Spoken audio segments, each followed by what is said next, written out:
at some point I want to have a baby and I want to have a family. And I have my pets and this sort of life and death thing. It was on my mind for a long time, and I just didn't like that aspect. But when you identify what it is that makes your science great, and for me, the thing is that I'm able to translate my science into something applicable. And so, sure, we have to kill animals, but that's going to help patients in the long run. So it's the only way that we can do it, right? So I would say that's the one thing that I've always hated about it. But if you think about that big picture, that impact, then you can sort of put it somewhere else and think, okay, somebody has to do it, and I think I can do it because it will impact the patient population in this way in some future. And with other things, you can say, if there's something that you don't like, sometimes you just I know this is necessary, but somebody else can do it. I don't have to do it. Yeah, and the thrill of actually solving some small mystery, it's like some people like solving crossword puzzles, and it brings them, that's what they do. But actually, if you do research and then you say, oh wow, I didn't understand how it works, it's one of the best feelings, that you can have. And on the other hand, you have to a large degree freedom of what you do. I mean, I can decide what I work on. Yeah. Of course, later I have to convince NIH to give me money for it. That's a bit more complicated. But at the end, I choose what I work on, what mystery I solve. Yeah. So I create my own crossword puzzles and then I solve them. So that's pretty amazing. So you are obviously very passionate about what you do, but not everyone knows exactly what they want to do right away. So other than studying abroad, what other things would you suggest to someone who isn't quite sure what they want to do after undergrad, for maybe a gap year? So you're not sure what you want to do during your gap year or for your career? For a career, yeah. One of the things that you could do is do voluntary work or do community work. I did community work. I was a youth orchestra conductor for half a year, and then I started working with patients that had movement disorders, and that's how I found my way back into research. So I think it's pretty much going back to what you were saying at the beginning. If you have something that you like to do that you're very passionate about, and it doesn't necessarily tie in with your career path right now, you might try to pursue something along those lines. So voluntary work is often really motivating for people, and you increase your network as well. And I think the best thing that you can do is talk to people. If you see people that are more senior than yourselves, always ask them, what they're doing, how they got there, how they figured it out, because that's going to give you some ideas. And if people start to see what type of person you are and how you work, what your work ethic is like, that's also, in future, some opportunities may arise that you can't even imagine right now. But if you have a chance to interact, if you want to go to med school, for example, you could always try to volunteer at a hospital or something like that. And, it depends on whether you want to get paid or not. Everybody would prefer getting paid, but if you can't, you should also, try to do it anyway. This is the right time for you. It's an exciting time for you to try to investigate as much as you can about yourself, who you are, where you want to go, and what possibilities are open. Because right now, you're not very specialized in anything, so the whole world is open to you. So take advantage of that opportunity. You're in a great place to do that, because Michigan has, one of the strengths of Michigan has good things in almost every discipline. I mean, it's a great engineering school, great medical school, great LSA, different departments in LSA. They're one of the best in the country. And you're here, so you should, for example, while you are undergraduate, you should figure out whether you like doing research, because that will set your career for life. Yeah. So go do rotation in the lab.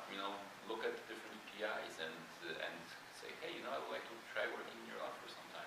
And then you may hate it, or you may love it. Yeah.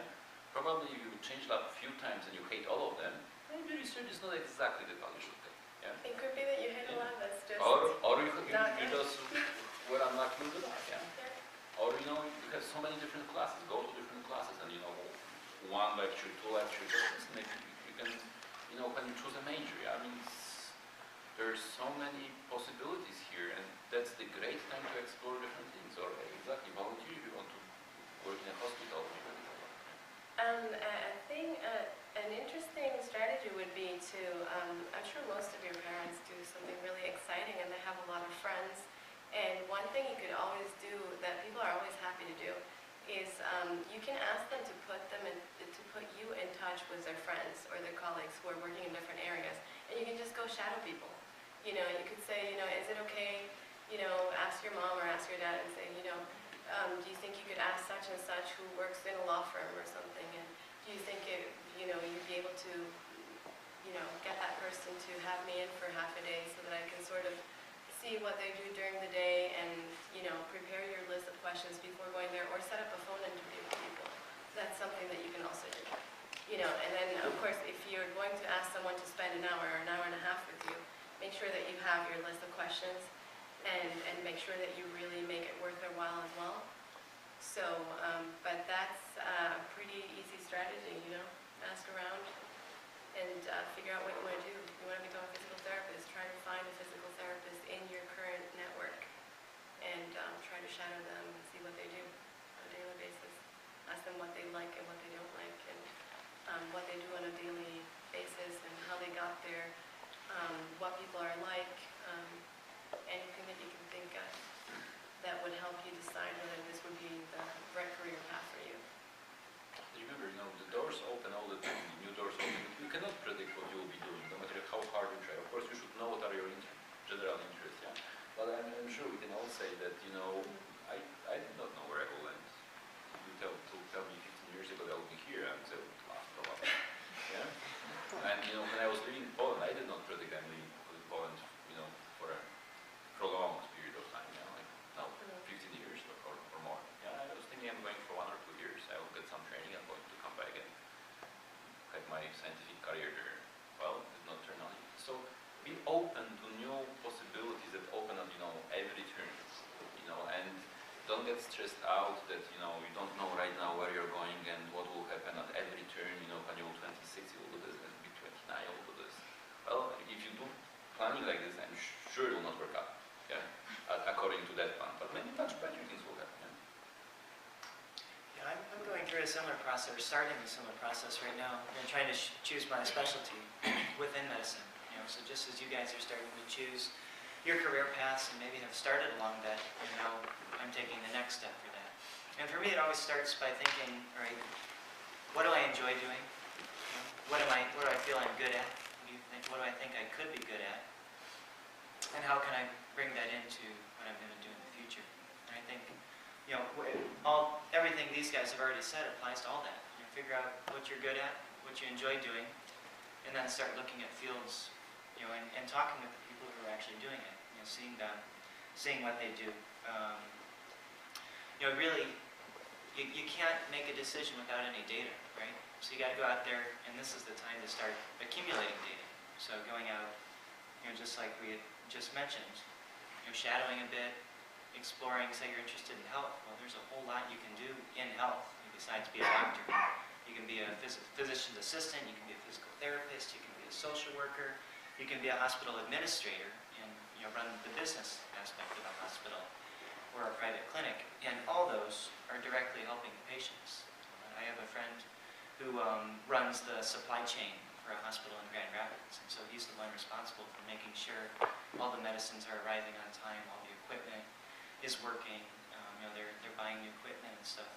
You know, it's all directly involves what I'll do as a doctor, but you're not going to med school. You got to think about whether you want to go straight into another 12 years of school, essentially, for medicine, or whether you want to take a break, do something different, you know, maybe do a shorter program, or then come back to school for an extended period of time. But I think that's where